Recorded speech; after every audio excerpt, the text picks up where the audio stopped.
The key rattled in my hand as I stood before my front door, for the first time in 8 months. Something felt off. The familiar welcome mat was gone, replaced by a generic gray one I'd never seen before. The small potted herbs I'd carefully arranged beside the door were missing too, and the brass door knocker we'd installed together had been replaced with a sleek modern doorbell. My name is Elaine, and I'd spent the better part of a year taking care of my mother, Marilyn, through her grueling cancer treatments. Vincent, my husband of 6 years, had assured me everything would be fine at home. "Focus on your mom," he'd said with his reassuring smile. "I've got everything under control here." That's what partners do. I shifted the small box of mementos from my mother's house, her favorite paintbrushes, a few watercolors she'd completed during her better days, and several plants we'd nurtured together during her recovery, and tried the key. It didn't work. The familiar lock had been changed. My nursing ID badge swung from my neck as I leaned forward, frowning, and rang the doorbell. A young woman with perfectly styled blonde hair opened the door, wearing yoga pants and an expensive-looking athletic top. Several voices murmured from inside, and I caught a glimpse of yoga mats arranged in our living room. "Can I help you?" she asked, her expression shifting from yoga instructor zen to confusion. My stomach dropped like an elevator with cut cables. "I'm sorry, I must have the wrong house," I said automatically, but I knew I didn't.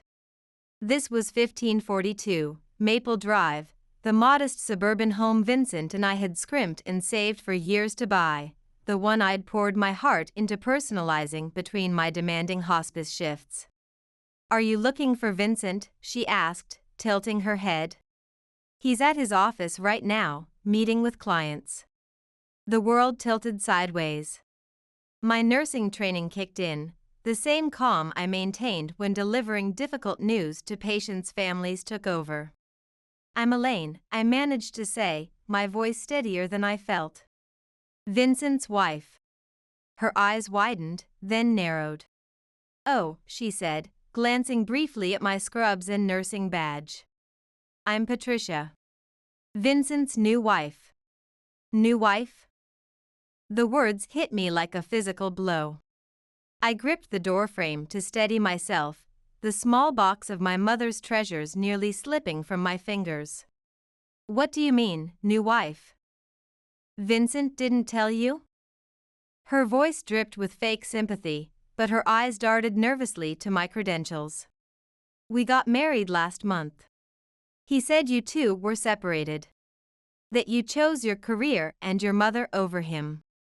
My phone was in my hand before I realized I'd pulled it out.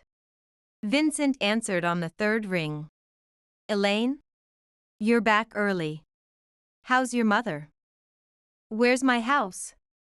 My voice came out steady, the same professional tone I used when confronting doctors about improper patient care. A long pause.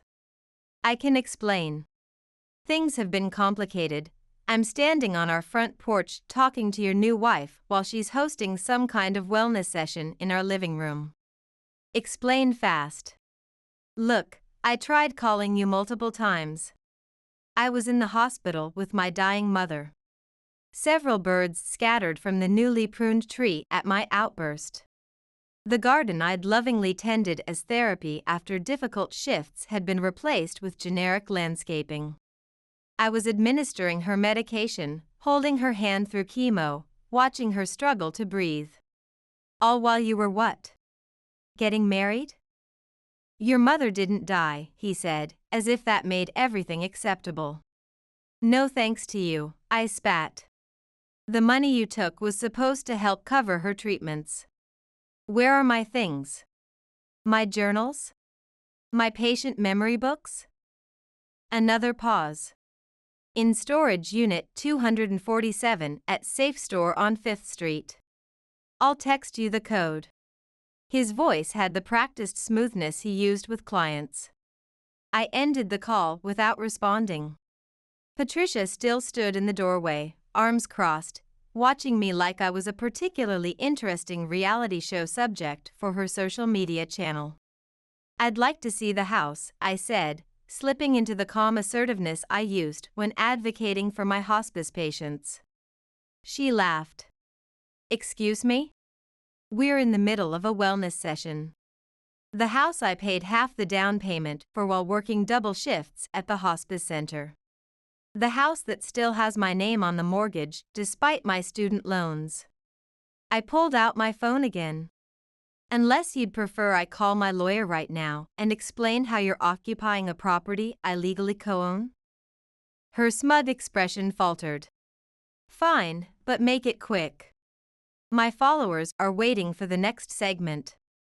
Walking through my former home felt like entering an alternate reality. They'd painted over our carefully chosen colors with bland beige that would photograph well for social media. My reading nook by the window, where I'd written in my patient journals after difficult shifts, was gone, replaced by an elaborate selfie station with ring lights. The master bathroom needed work, Patricia commented as we passed it, gesturing to new fixtures. "Vincent said you never wanted to fix it up. Too focused on your job and mother." I bit back a laugh. I'd begged him for years to renovate that bathroom, saving tips from my overnight shifts in a special account. "How long have you known Vincent?" "We met at a wellness retreat about a year ago. He was looking for investment opportunities in holistic health." She adjusted her expensive yoga top. "He was so lonely, always talking about how his nurse wife was never around, too busy with other people's problems. While his wife was caring for her dying mother and working to support their household, right?" I noticed my framed nursing credentials were gone from the wall, replaced by motivational quotes in pretty frames. My phone buzzed, a text from Vincent with the storage unit code. I turned to leave, but paused in the foyer. "One more thing, Patricia. Did Vincent mention that this house has a serious black mold problem? Given your wellness background, I'm surprised he wouldn't disclose that." Her face paled beneath her perfect makeup. "What? Oh, he didn't tell you?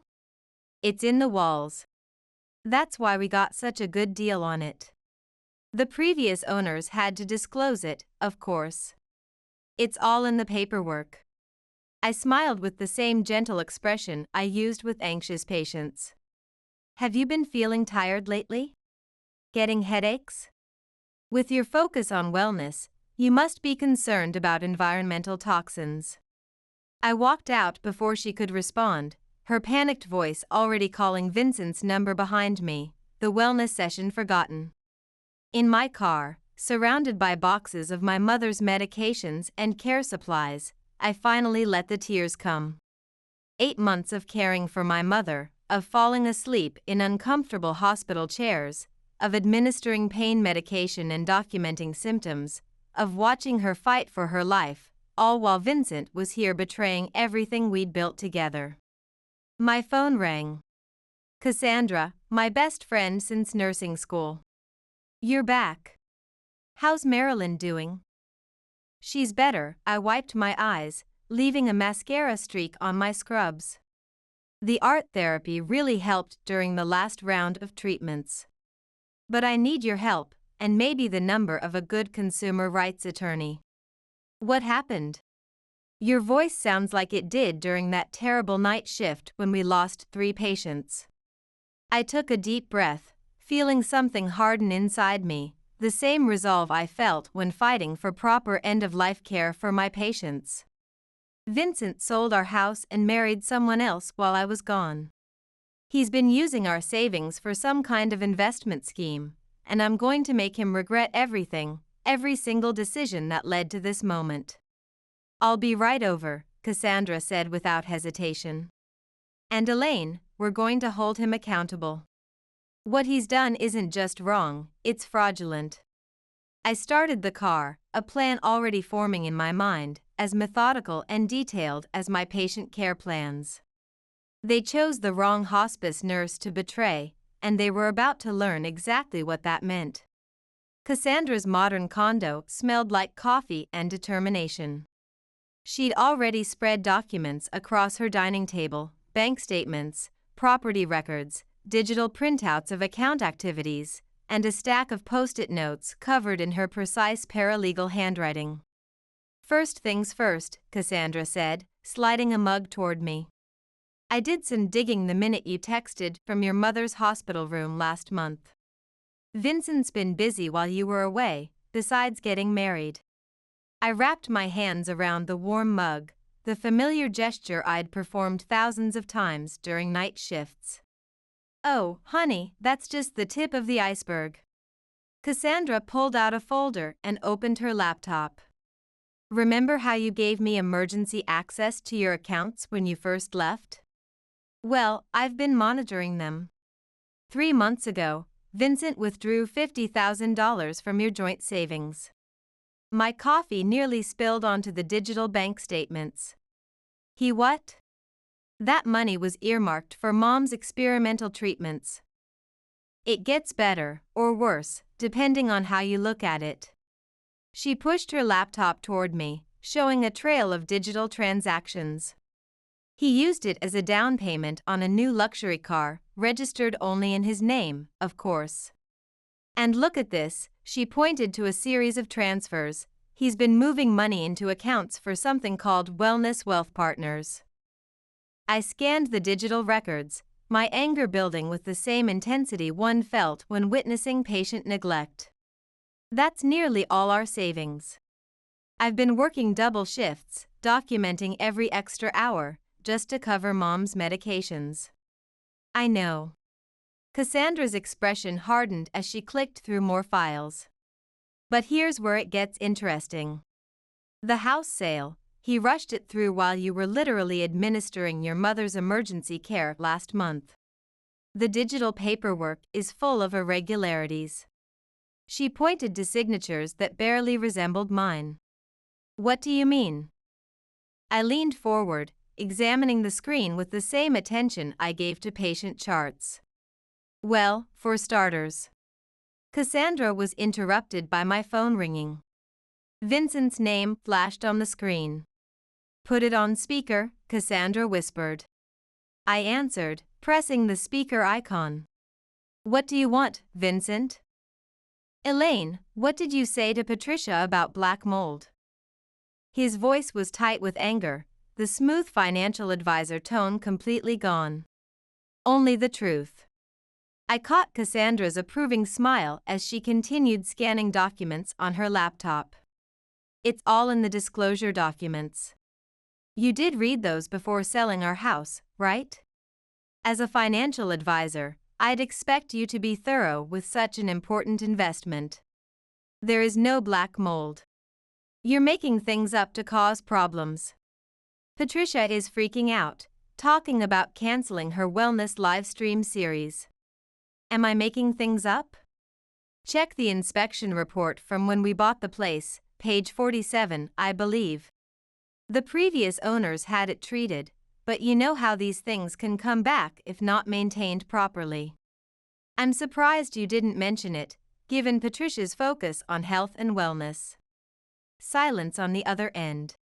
"While I have you," I continued, using the calm, firm voice I reserved for difficult family consultations at the hospice center, "want to explain why you withdrew $50,000 from our joint savings? That was my money too, earned from night shifts and holiday rotations, that you used for your new car and this Wellness Wealth Partners venture. All while I was draining my personal savings and maxing out my credit cards for Mom's experimental treatments." More silence. I could hear him breathing, probably calculating his next move like he did with investment portfolios. "By the way," I added, "I just got off the phone with the bank. Interesting how you forged my signature on some of those withdrawal slips.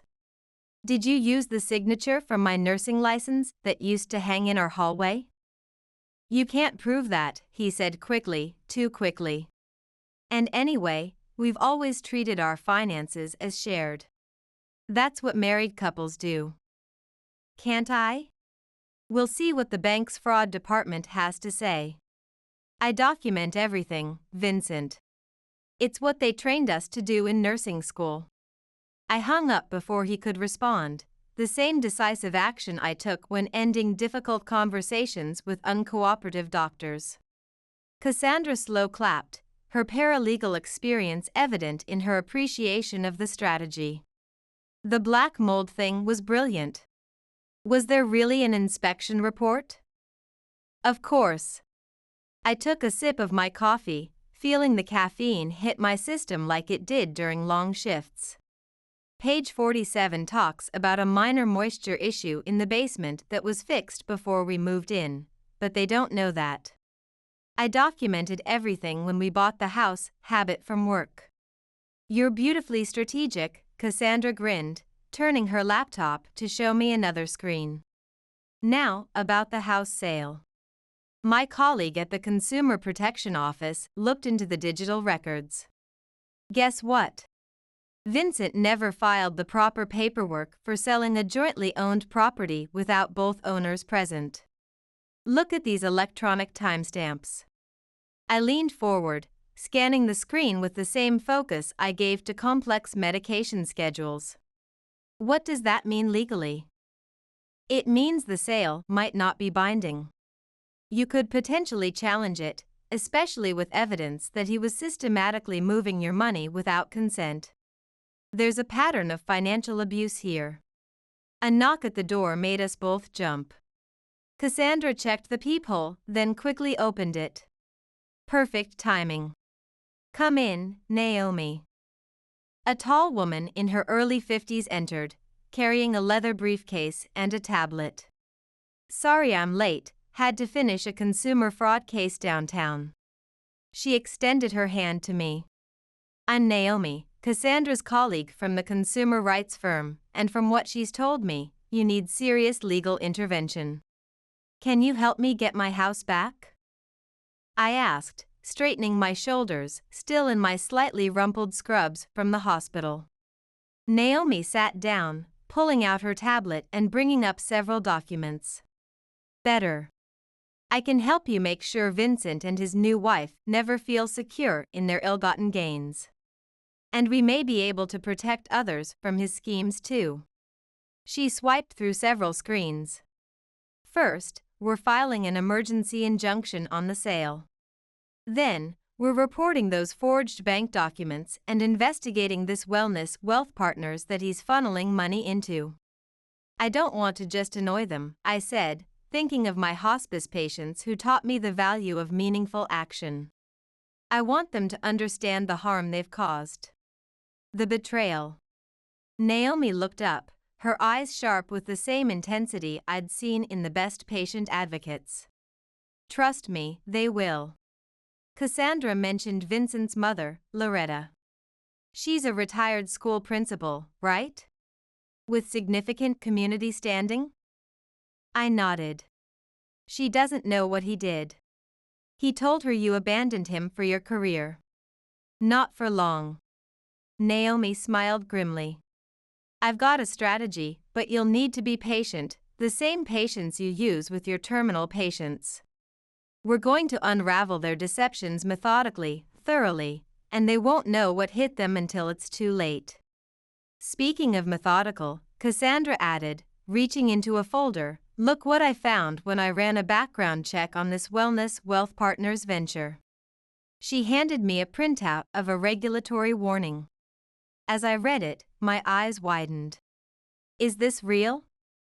I whispered, recognizing the hallmarks of a potential investment scam, similar to what a patient's family had fallen victim to last year. Cassandra nodded. Very. And guess who never disclosed to Patricia's parents that the wellness investment opportunity they put their retirement into isn't registered properly with the Securities Commission? I looked at the document again, a slow smile spreading across my face, not the gentle one I gave to patients, but one of grim determination. Vincent and Patricia's perfect little influencer world was about to come crashing down, one revelation at a time. Ladies, Naomi said, raising her coffee mug like we were toasting at a hospital staff gathering after a successful intervention. "Let's build this case."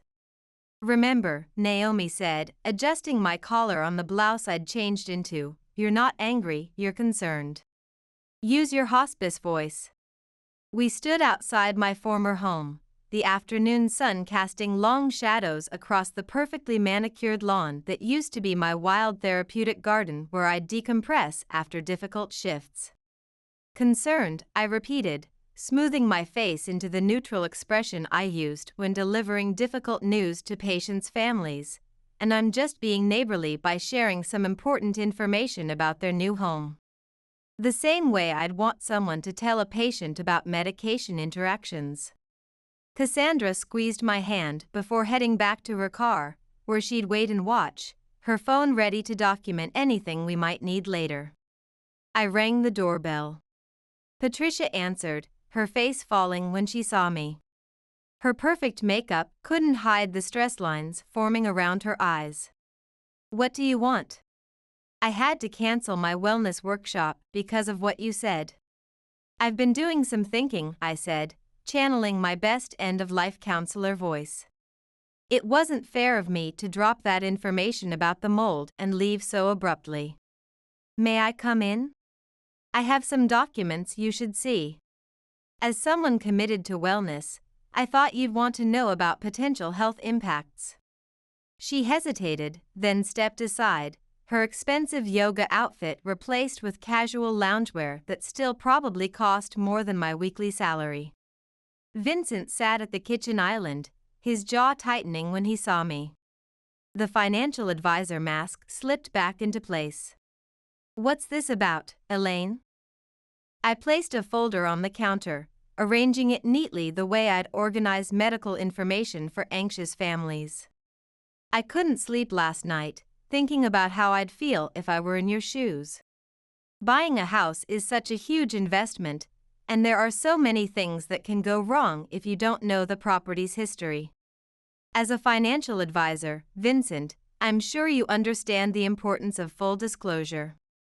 Patricia moved closer despite Vincent's warning look, her wellness influencer curiosity overriding her caution. "For instance," I continued, opening the folder with the careful movements I used when handling sensitive medical documents, "did Vincent tell you about the property line dispute that could affect your home yoga studio plans?" "What property line dispute?" Patricia asked, her influencer-perfect posture suddenly tense. Vincent stood up, adjusting his expensive watch. "There is no dispute, actually. Elaine is just trying to cause problems."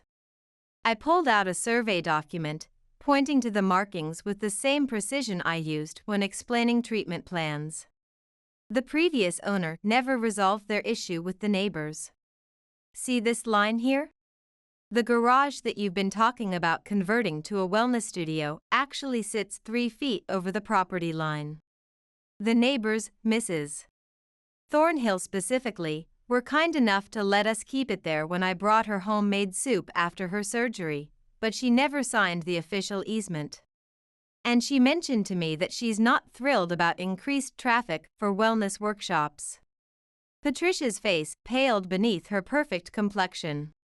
"What does that mean for my wellness studio plans? I've already hired a photographer for the space."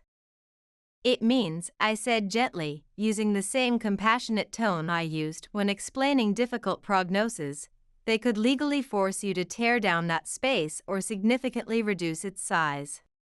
"But I'm sure Vincent knew that when he sold you the house, right, Vincent?" As a financial advisor, due diligence would be second nature.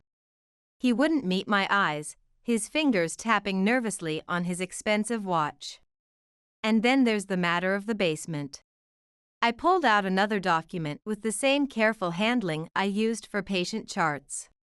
"There was significant water damage a few years back. It caused structural issues. We had it repaired, of course, but it needs regular monitoring." Vincent completely remodeled it himself, showing off his DIY skills. I looked directly at him. "You've been checking those support beams monthly, right?" especially after those renovations you did without permits? No one said anything about support beams or permits, Patricia said, her wellness guru composure cracking, voice rising with genuine alarm. Vincent? It's not a big deal, he muttered, straightening his designer tie. Just routine homeowner stuff. Not a big deal? I widened my eyes with the practiced concern I showed to patients' families. Vincent, you remember what the structural engineer said. Those DIY renovations you did to impress your investment clients, if those beams aren't properly reinforced and regularly inspected, the whole foundation could compromise, especially with all the vibration from yoga classes. Enough. Vincent slammed his hand on the counter, his financial advisor facade crumbling. What do you want, Elaine? Money? Is that it? I blinked with the innocence I often used when advocating for difficult patients. Want? I'm just being informative. The same professional courtesy I'd extend to any patient's family. Oh. That reminds me. I pulled out my phone, scrolling through it methodically. I reached out to Mrs. Thornhill next door, since I helped her through her husband's hospice care last year. She's already speaking with the neighborhood association about the property line and zoning for commercial wellness activities. They're quite interested in discussing noise ordinances and parking regulations for your planned wellness retreats. Patricia grabbed the survey document, studying it with growing horror, her influencer poise completely gone. We can't afford to rebuild that space, Vincent. All my promotional materials show it. We're already stretched thin with the car payments and my new brand launch. The car? I gasped with practiced surprise, the same expression I used when patients revealed they'd been hiding symptoms. Oh. You kept that even after the dealership called about the safety recall? Vincent's face went from red to white, his financial advisor confidence evaporating. What dealership? The one that left me a voicemail last week, thinking I was still the co-owner since the registration documents weren't properly updated. Something about a critical safety issue with the braking system. I'm sure it's nothing to worry about. I adopted my delivering serious news tone. Those extensive repairs are just part of luxury car ownership, though they did mention it's dangerous to drive until fixed. Patricia whirled on Vincent, her wellness guru serenity completely shattered. You said that car was an investment in our brand image. That it was in perfect condition. It was. I mean, it is. He turned to me, desperation in his eyes. You're making this all up. Trying to ruin what we've built. Am I?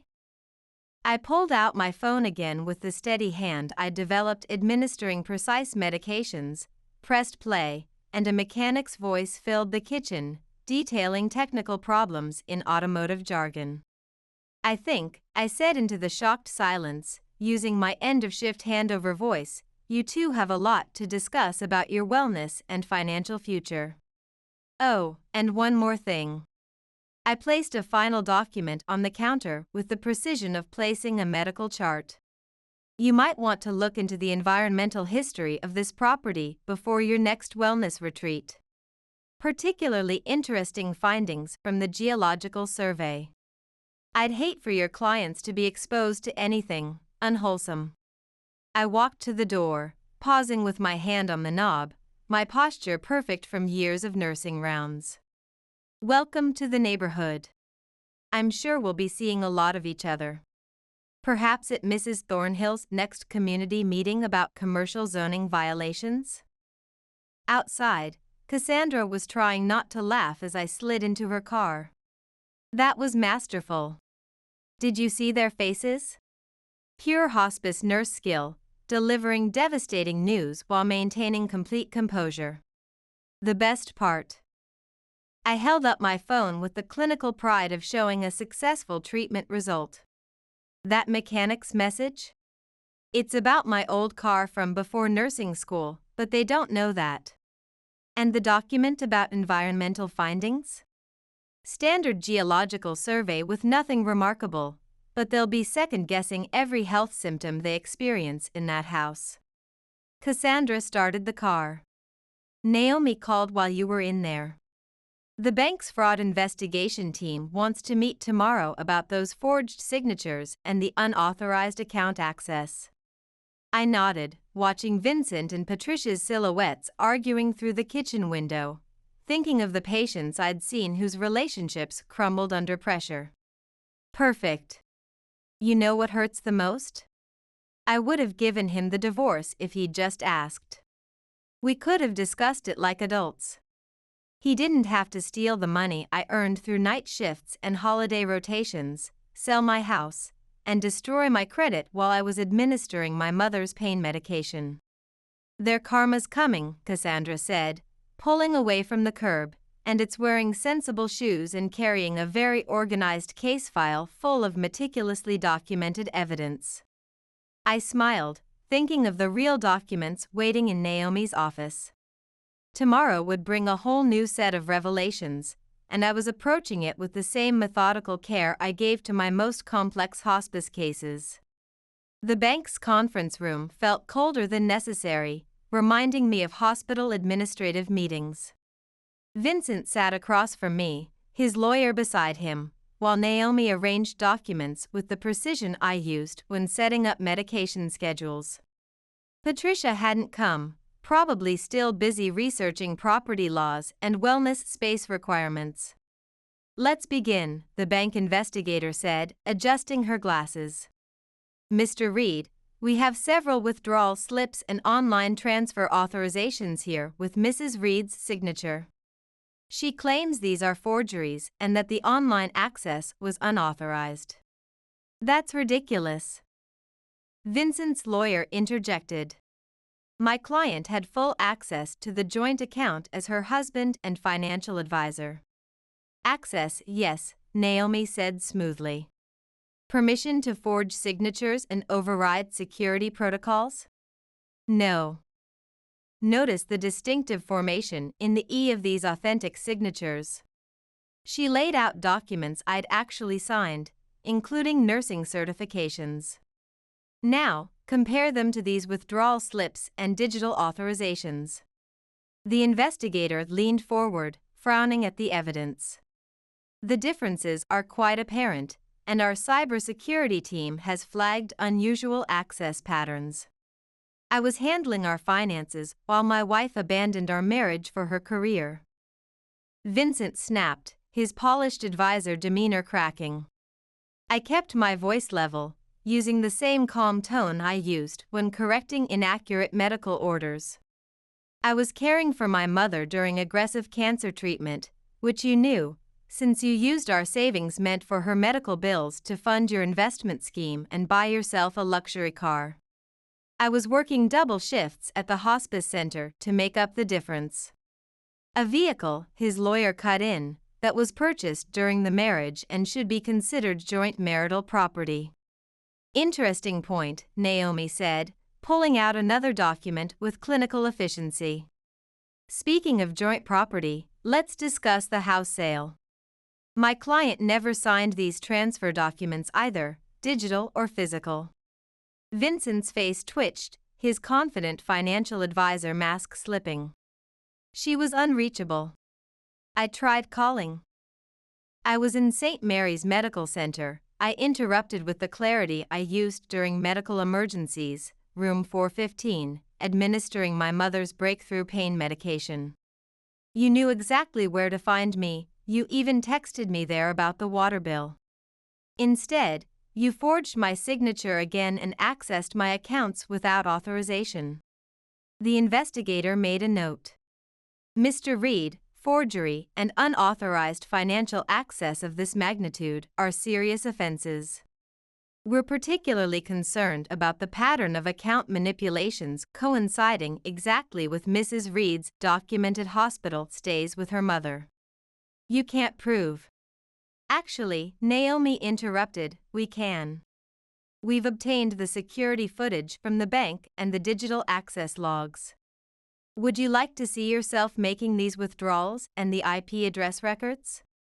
The teller remembers you quite clearly, especially when you claimed your wife was too busy with optional overtime to come in person, when bank records show she was actually administering emergency care to her mother at that exact time. Vincent's lawyer whispered something urgently in his ear.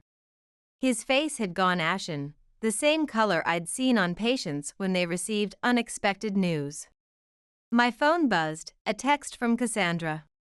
Mrs. Thornhill is at your old house right now with the zoning commissioner, measuring the garage encroachment.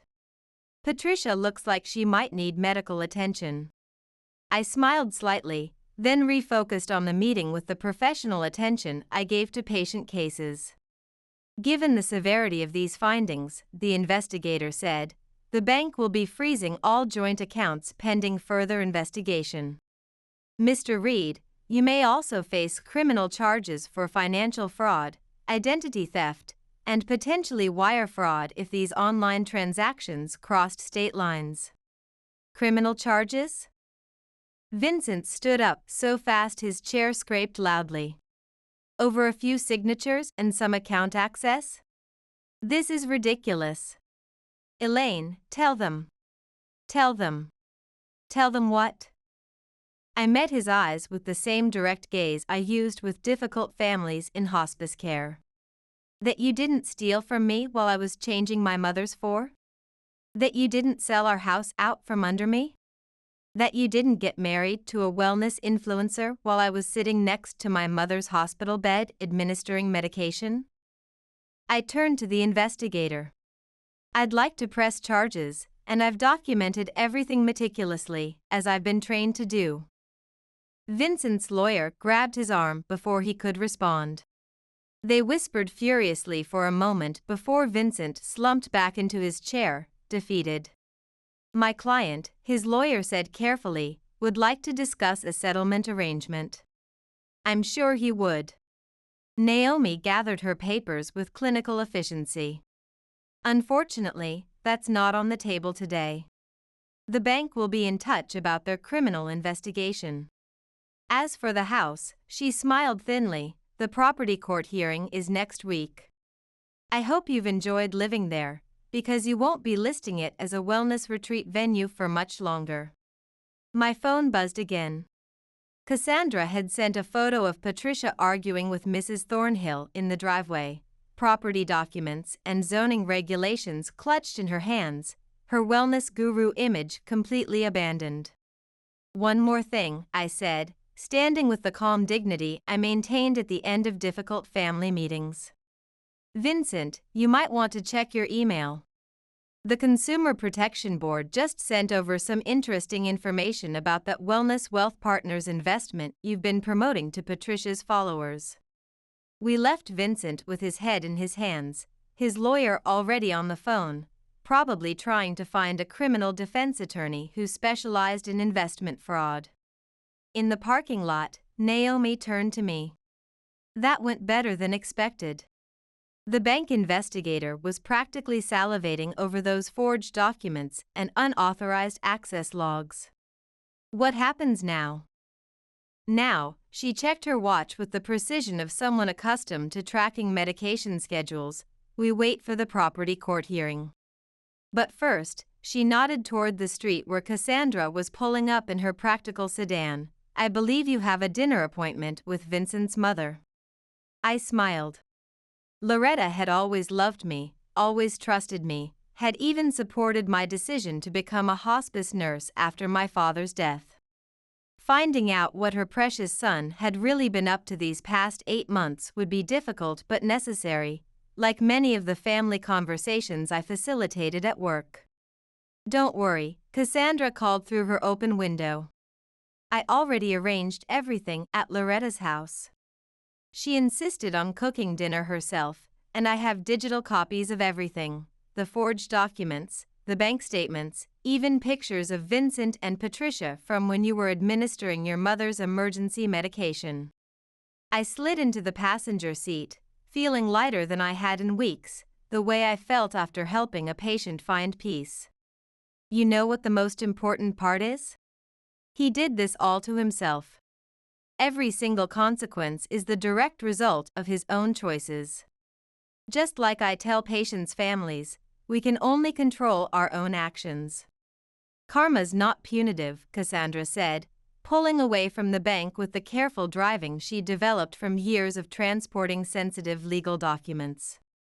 She's just the universe's record keeper, making sure everyone's actions are properly documented, and Vincent's file is overflowing with evidence.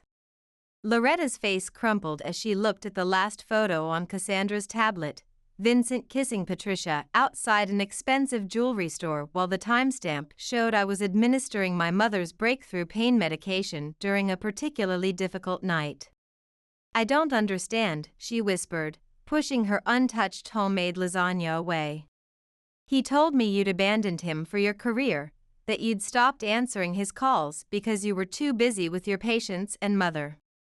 Would you like to see my call logs and hospital sign-in sheets? I pulled out another document with the organization I used for patient records. Every call he made to me lasted less than 30 seconds, usually while I was in critical care meetings or administering Mom's medication. I returned every call when I could. I sighed, feeling the familiar weight of a difficult family conference. But about the house. Loretta's hands shook as she picked up her water glass, reminding me of my anxious patience. He said you agreed to sell it because you were moving in with your mother permanently. I never signed anything, digitally or physically. He forged my signature, just like he did with the bank withdrawals and loan applications. I slid the bank investigator's preliminary report across the table with the deliberate movements I used when sharing tough news. He took the money we'd saved for Mom's experimental treatment, the one not covered by insurance, and bought himself a luxury car and invested in this questionable wellness scheme. Tears welled in Loretta's eyes, the kind I'd seen in countless family members receiving difficult news. I retired from 30 years of teaching children to have strong values. I thought I raised him better than this. A timer went off in the kitchen, but Loretta didn't move to check it. There's more, I said gently, using my hospice voice. He and Patricia, they're not just living in our house, they're trying to convert it into a commercial wellness retreat center. But they just moved in. And that's a residential neighborhood. Because they know it's not legally theirs. They're trying to generate income from it before the property court hearing next week. I paused, giving her time to process, just as I did with families receiving difficult diagnoses. Did Vincent ever tell you where he got the money for Patricia's engagement ring and their wellness business startup? Loretta's face went pale beneath her practical makeup. He said he'd been saving from his financial advising business. He sold the art collection your late husband left for your grandchildren's education fund. The collection you entrusted to him for safekeeping. Her hand flew to her mouth, a gesture I'd seen countless times in my hospice work. No. Those pieces were meant for the future, for education. I found the gallery receipts and transfer documents. He sold everything except that small watercolor of the lake house, which Patricia has hung in their bedroom as wellness decor. That painting was done by my mother before her diagnosis, as a gift for your 70th birthday. Loretta's voice hardened, the former school principal emerging through her pain. She painted that during our weekend art retreat. I know exactly what it means, and now it's being treated as a decorative accent by the woman who helped my son betray his wife while she was providing hospice care to her mother. Loretta stood up abruptly, with the determination I'd seen in family members taking action. Take me to them now. I need to see this for myself. 20 minutes later, we pulled up to my old house. Patricia's new luxury SUV sat in the driveway next to Vincent's car, both vehicles sporting vanity plates about wellness and prosperity. Loretta was out of the car before I fully stopped, moving with the purposeful stride that had intimidated generations of schoolchildren. She rang the doorbell repeatedly until Patricia answered, wearing casual designer loungewear and the small framed watercolor landscape mounted as a decorative piece on a chain around her neck. Loretta. We weren't expecting a visit. I was just filming a meditation segment for my followers. Take it off. Loretta's voice carried the authority of someone who had commanded school assemblies for decades. What? Patricia's influencer smile faltered. The painting. Remove it from that ridiculous necklace setting right now. Vincent appeared behind Patricia, looking alarmed. Mom, what are you doing here? Is everything okay? Getting back what doesn't belong to you. Loretta pushed past them into the house with the confidence of someone who had broken up countless playground disputes. Where's the rest of it? Your father's art collection? What haven't you sold to fund this wellness scheme of yours? Vincent shot me a venomous look. You had no right to involve my mother in this. No right? Loretta whirled on him with the precision of someone who had caught students in lies for decades. Like you had no right to sell your father's carefully curated art collection? Like you had no right to forge your wife's signature while she was working extra shifts? Like you had no right to sell this house while Elaine was helping her mother fight for her life and administering palliative care? Mom, I can explain our investment strategy. Explain what? How you lied to me for months.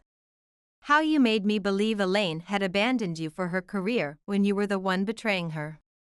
How you used my name and reputation to lend credibility to your schemes. Patricia tried to slip away toward her recording setup, but Loretta's voice stopped her with the authority that had halted countless hall runners. Don't you dare leave wearing that painting as a fashion accessory. With trembling fingers, Patricia removed the small framed watercolor and placed it in Loretta's outstretched hand.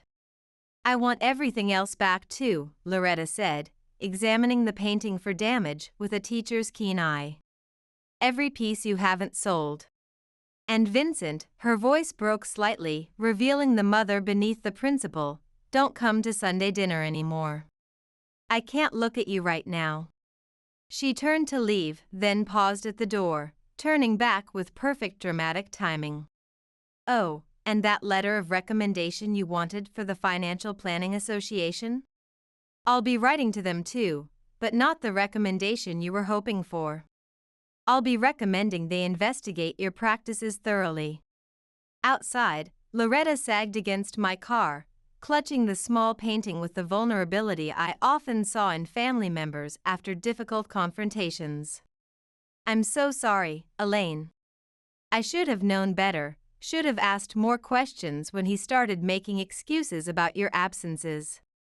It's not your fault, I said, using the same reassuring tone I used with patients' families. Vincent fooled a lot of people. He's very good at presenting the image people want to see. Not anymore. She straightened up, wiping her eyes with the composure of someone who never cried in front of students. What else can I do to help make this right? I smiled gently. Actually, the property court hearing is next week. Would you be willing to testify about what Vincent told you regarding the house sale and his business practices? Testify? I'll bring every email, every text message where he lied about you and your mother's condition. She gripped my hand with the strength that had guided countless students. Thank you for showing me the truth, no matter how much it hurt. As I always told my students, truth is sometimes painful but always necessary. As we drove away, I caught a glimpse of Vincent and Patricia arguing in the doorway. My phone buzzed, a message from Naomi, just heard from the Securities Commission. They're opening an investigation into Wellness Wealth Partners tomorrow. Also got confirmation from the Consumer Protection Board about those fake wellness supplements he's been marketing. I showed the message to Loretta, who nodded grimly. Good. My son needs to learn that actions have consequences. That was always the first rule in my classroom. Speaking of consequences, I said, thinking of how I prepared families for coming changes. Wait until they realize what's in that information packet I left on their kitchen counter about supplement regulations and investment fraud penalties. What's actually in it? Standard consumer protection pamphlets that are freely available online, but they'll spend hours trying to figure out what new disaster is coming their way. For the first time that day, Loretta smiled with genuine warmth. You're rather brilliant at this psychological chess, aren't you?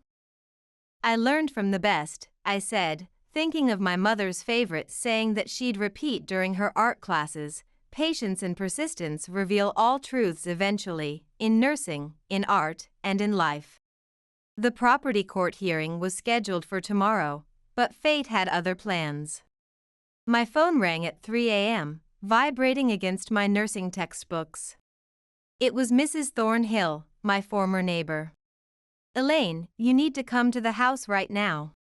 There's water everywhere and the fire department is here. I arrived still wearing my scrubs from a late hospice shift, to find 3 fire trucks, their emergency lights painting the pre-dawn street in surreal reds and blues, eerily similar to the medical emergency lights I witnessed daily.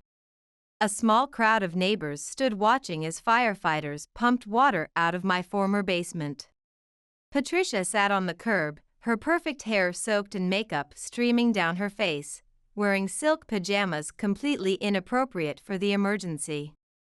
Vincent was arguing with a firefighter, gesturing wildly with the same animated hands he used when pitching investments. What happened? I asked Mrs. Thornhill, my assessment instincts kicking in immediately. Remember that foundation issue you mentioned? Well, one of those support beams, the ones Vincent renovated without permits, gave way completely, broke the main water line. The whole basement's flooded. All those wellness products they were storing down there are floating everywhere.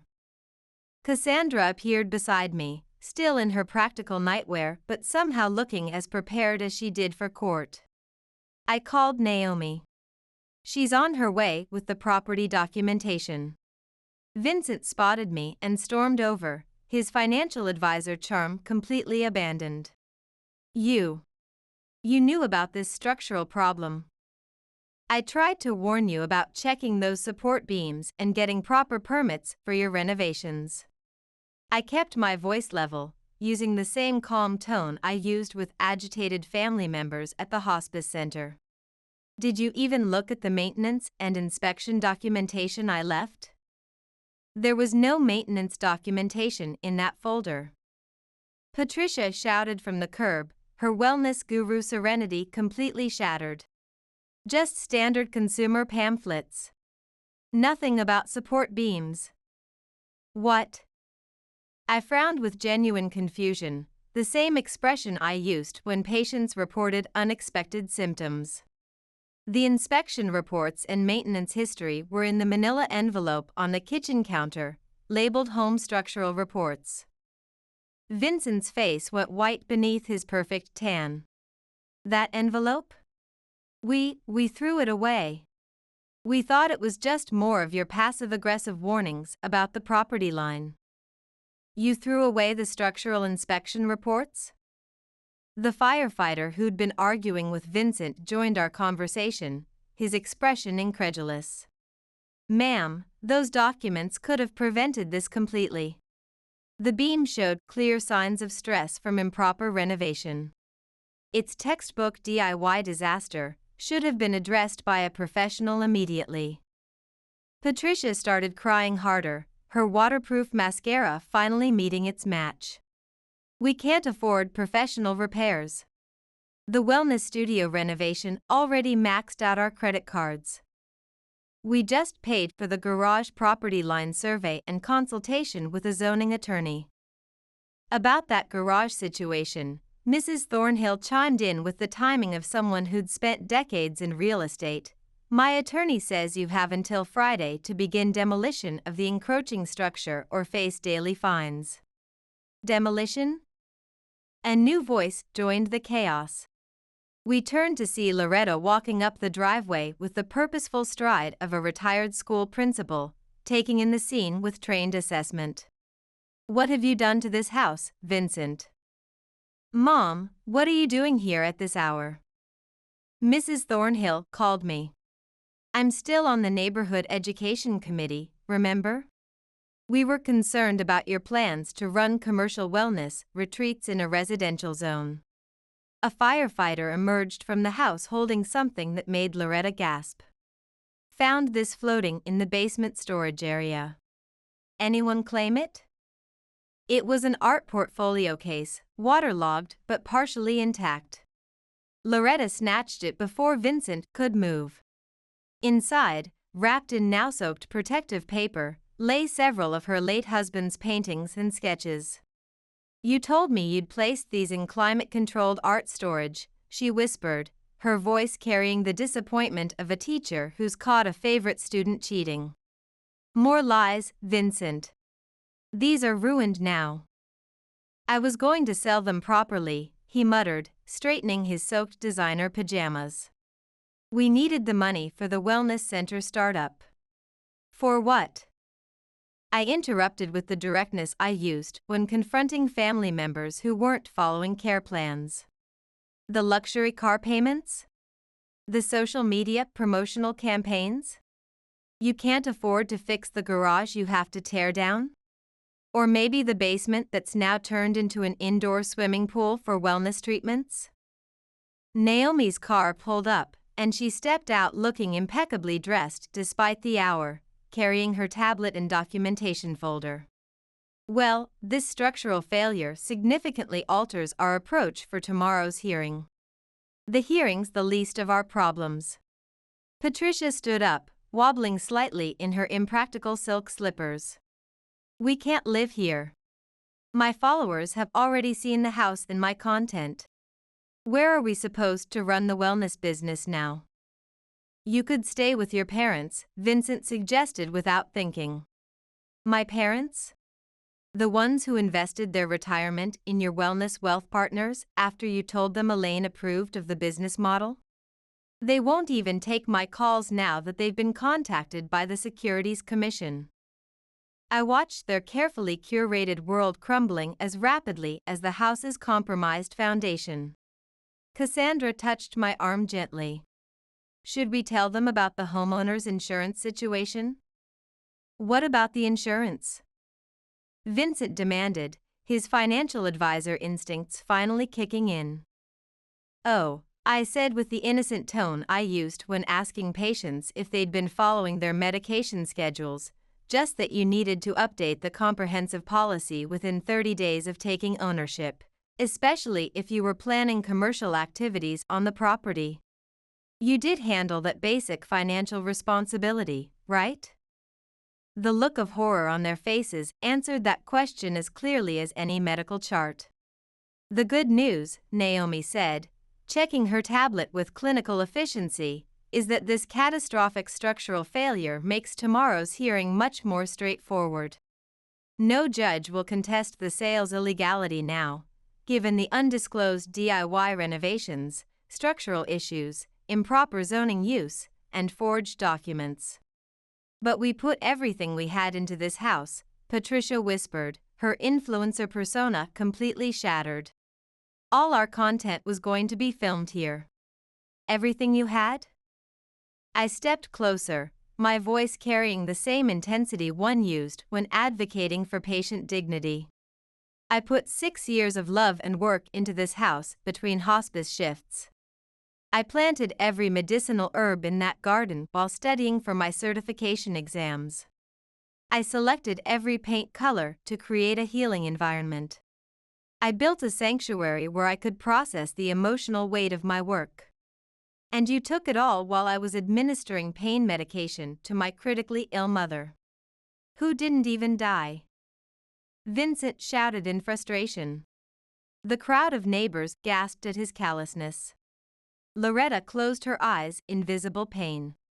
"No," I said quietly, using my end-of-life counselor voice. "She didn't die.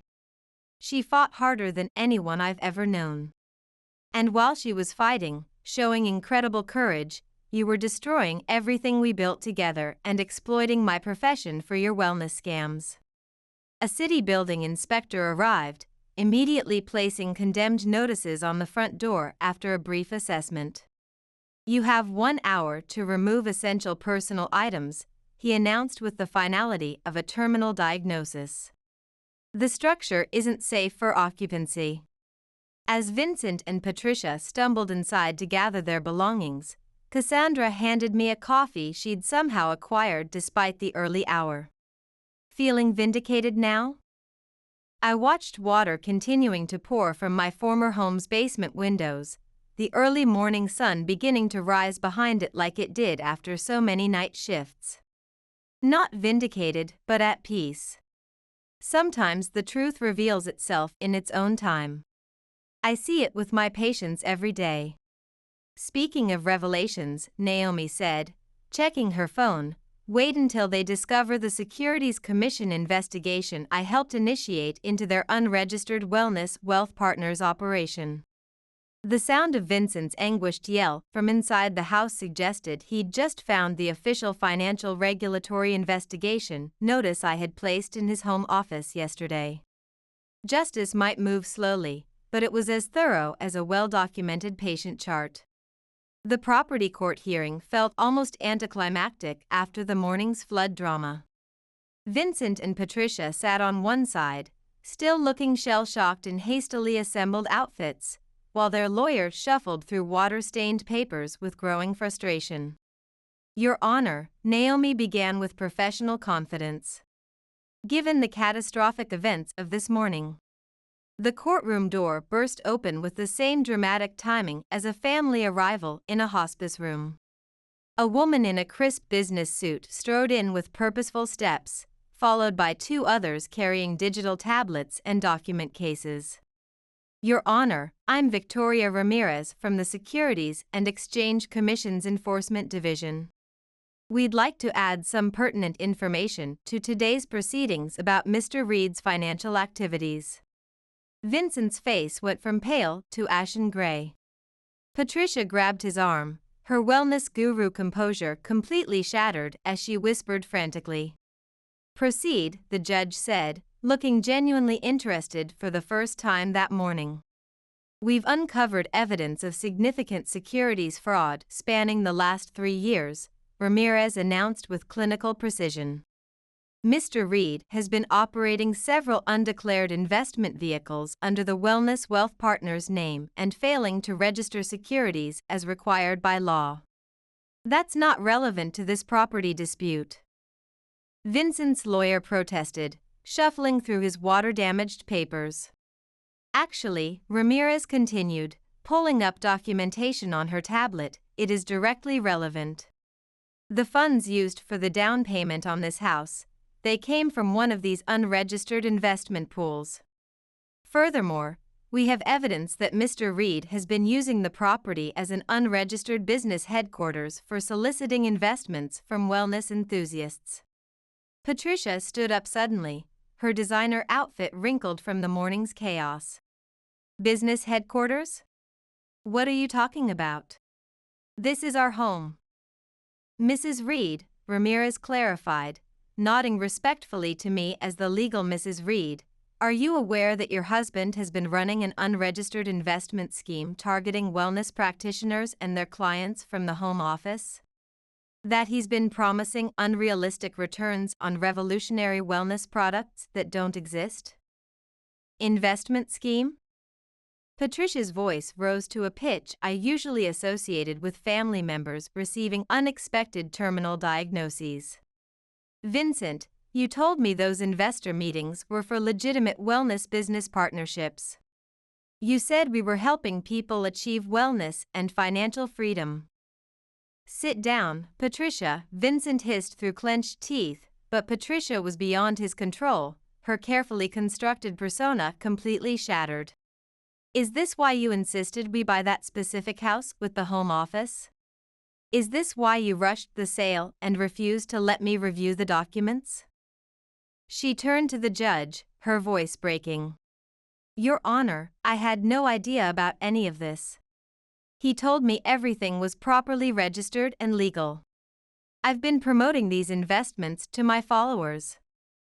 Mrs. Reed, the judge said firmly, please be seated. You'll have an opportunity to make your statement.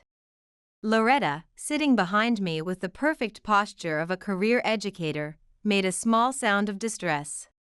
I reached back and squeezed her hand with the same reassuring pressure I used with anxious family members. Given these developments, Naomi said with professional smoothness, and the catastrophic structural damage revealed this morning, we move to have the sale immediately invalidated and the property returned to my client. Objection. Vincent's lawyer stood, though with noticeably less confidence. My client, your client, Ramirez interrupted with authoritative precision, is about to be taken into custody for securities fraud, wire fraud, and operating an unregistered investment scheme targeting vulnerable wellness enthusiasts. I suggest you focus on his criminal defense rather than this property dispute. 2 federal agents entered the courtroom with the quiet efficiency I'd seen in hospice transfers. Vincent looked wildly around like a cornered animal, his financial advisor facade completely crumbled. This is all your fault, he shouted at me. You vindictive nurse. You couldn't stand that I found happiness while you were playing martyr. Mr. Reed, the judge's voice cracked like a whip, control yourself immediately or I'll have you removed and held in contempt. Patricia's voice shook with genuine emotion, perhaps for the first time since I'd met her. What about my parents' wellness investment fund? What did you do with their retirement money? The silence in the courtroom was as heavy as those moments after delivering difficult news to a patient's family. Their what? Loretta whispered in shock. The wellness investment. Patricia said, tears streaming down her face, destroying her perfect makeup. You said you could quadruple their retirement savings through holistic financial approaches. They took a second mortgage on their home to invest with you. I convinced them it was safe. Vincent slumped in his chair, the posture of complete defeat I'd seen in patients receiving terminal diagnoses. Your Honor, Naomi said into the heavy silence, with the same compassionate authority I used when advocating for patient dignity. Given these revelations of fraud and the structural damage to the property, we ask that ownership be immediately returned to my client, with all renovation and repair costs to be paid by the defendant. Agreed, the judge said without hesitation. The sale is invalidated effective immediately. Mr. Reed, you and your wife have 48 hours to remove any remaining personal belongings from the premises. He turned to the federal agents. He's all yours. As the agents approached Vincent with handcuffs, Patricia grabbed her designer purse and practically ran from the courtroom like a family member unable to face difficult news. Loretta stood, her voice breaking with the controlled emotion of a teacher disappointed by a favorite student. Vincent, I need to hear you explain this. Mom, I can explain everything. The market fluctuations, explain what? Loretta interrupted with the sharp precision she'd used to cut through student excuses for decades. How you lied to me for months. How you made me believe Elaine had abandoned you for her career when you were the one betraying her. How you used my reputation as a respected educator to lend credibility to your schemes. She walked out, head high despite her tears. Cassandra followed to offer support.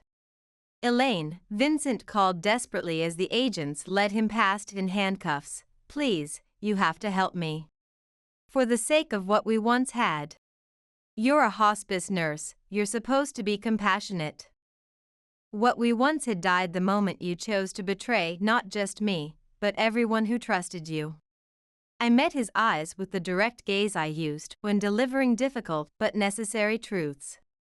I was caring for my mother, administering her pain medication, fighting to give her dignity in her illness, and you were exploiting vulnerable people who trusted you.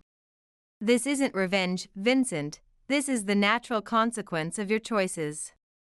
Consequences, Ramirez added professionally, that currently carry a minimum sentence of 15 years for securities fraud of this magnitude. As Vincent was led away still protesting about market conditions, Naomi handed me a set of keys.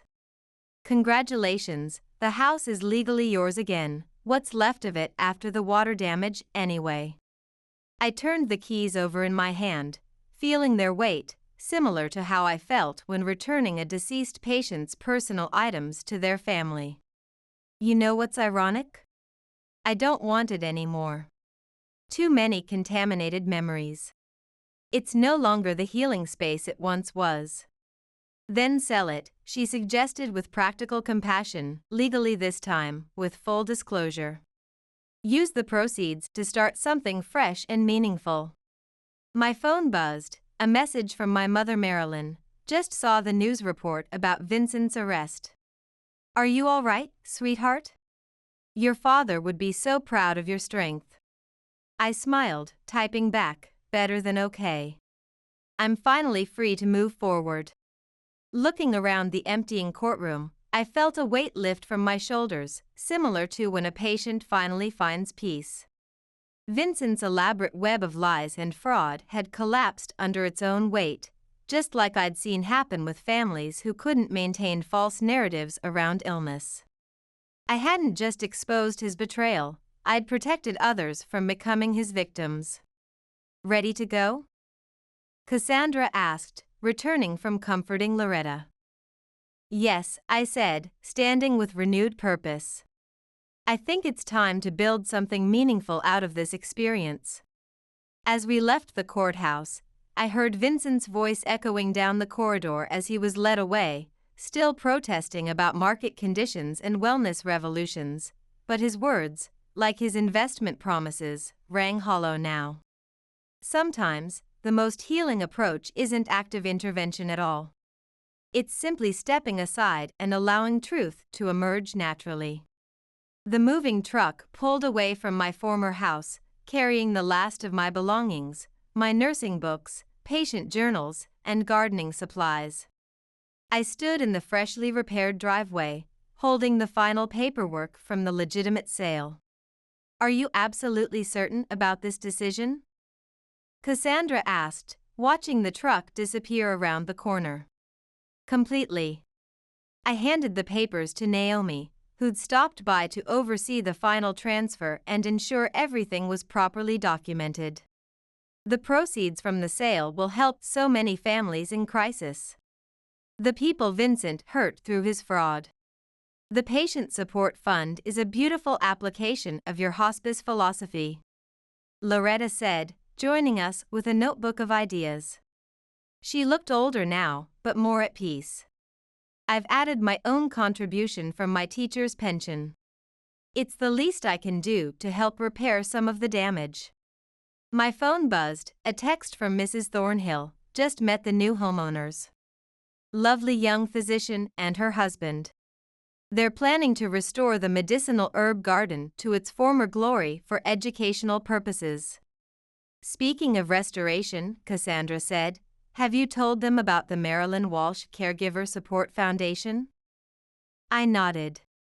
The idea had crystallized during Vincent's sentencing hearing, watching Patricia's parents learn they'd lost their retirement savings to his wellness wealth scheme. My mother, now in remission and back to teaching community art classes, had helped me develop the concept, a foundation to support families dealing with serious illness while simultaneously facing financial fraud. The first assistance grants go out next week, I said with the satisfaction I felt when seeing a good care plan implemented. 3 families will be able to focus on their loved one's care instead of worrying about mortgage payments and medical bills. Unlike some people, Naomi added, checking her phone, who'll be worrying about legal bills for quite a while. Patricia just filed for bankruptcy protection. Her wellness influencer business collapsed when the supplements were found to contain harmful ingredients. Loretta sighed. Her parents had to sell their home, but they're all living with her sister now. They're rebuilding slowly. She paused, her educator's face showing complex emotions. Vincent's been writing to me from detention, asking for money for his commissary account, of course. Of course, Cassandra commented with the dry humor that had sustained us through nursing school. Has he apologized yet for exploiting your name and reputation? No. He's still claiming he did it all for the greater good and that the wellness revolution was just ahead of its time. Loretta shook her head with the wisdom of someone who'd heard every possible student excuse. He doesn't understand that genuine care for others never exploits their trust or vulnerabilities. A car pulled into the driveway, the new owners arriving to complete their final walkthrough. The young woman was pregnant, her husband supporting her gently as they walked toward us, reminding me of countless expectant couples I'd counseled through end-of-life planning for their elderly parents. Ms. Reed, the husband asked, a young doctor I recognized from St. Mary's. We just wanted to thank you for choosing our offer. We know there were significantly higher bids from developers. Your letter about our plans for the house really moved us both. Your vision for creating a healing home environment, I said with genuine warmth, about wanting to raise your family here and build a home office for your medical research, it resonated deeply with me. I handed them a small wooden box I'd crafted during my mother's recovery. These are all the detailed garden plans for the medicinal herbs and native plants I grew here, along with paint samples that promote restfulness. These colors brought me peace during difficult shifts once. Maybe they'll do the same for your family after long hospital days. The woman hugged me spontaneously, her eyes teary in the way I'd seen so many grateful family members. Thank you. As healthcare professionals, we promise to honor the healing energy you created in this house. Better, I said with the gentle encouragement I used with new hospice volunteers. Honor it by creating your own healing story here.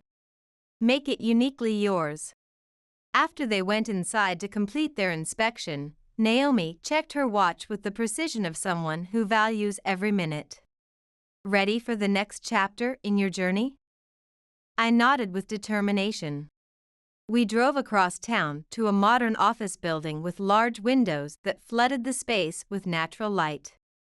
Inside, a commercial realtor waited with another set of carefully prepared documents. The lease agreement is ready for signatures, she said. Ground floor with street access, perfect for the community-focused center you described. I signed where indicated with steady hands, then handed the pen to Cassandra. She signed as my business partner, grinning with the excitement we'd shared during nursing school graduations. A community wellness resource center, she exclaimed, with a special section for patient advocacy resources and financial literacy for medical crisis planning, plus dedicated space for support groups in the back. Don't forget the therapeutic garden patio, I added with genuine enthusiasm.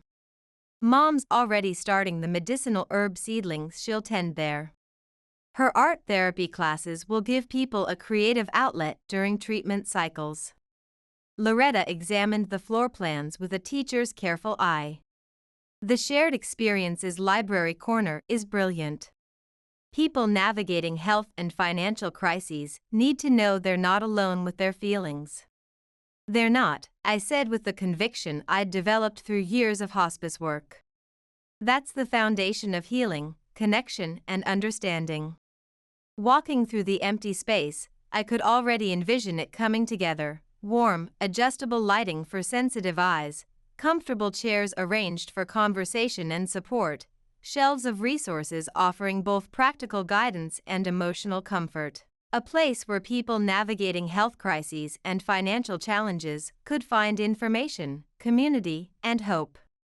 My phone buzzed again, this time a notification from the court system. Vincent Reed's latest appeal has been denied.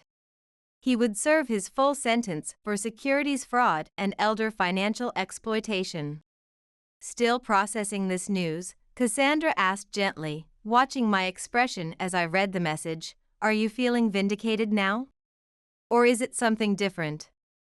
I looked around the space that would soon become a sanctuary for others facing situations similar to my mother's. I'm at peace because something meaningful and helpful has emerged from something painful. That's the cycle I witness every day in hospice care.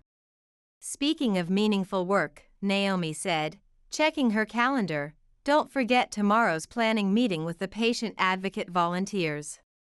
I won't, I assured her, tucking my phone away. Mom's bringing her watercolor supplies for the art therapy demonstration. We secured the empty space that would soon be filled with purpose and community. Outside, the setting sun painted the sky in gradient hues that reminded me of my carefully planned healing garden at the old house. Ready to head home, Elaine? Asked Cassandra, dangling her car keys. I took one final look at the building that represented my new beginning, built from the difficult experience of betrayal, like so many patient journeys I'd witnessed. More than ready. I've learned through my hospice work that true healing isn't about destroying someone else's world through revenge. It's about creating something meaningful from your painful experiences, something that helps others find their way through similar darkness. That's not revenge at all, that's the transformation that gives meaning to suffering. And as we drove away, I smiled with genuine contentment, knowing I'd chosen the path I'd always advocated for my patients, the challenging path of creating meaning from pain, but the one that ultimately leads to healing, not just for me, but for everyone touched by Vincent's betrayal and my mother's illness. That legacy of care was worth more than any revenge could ever be.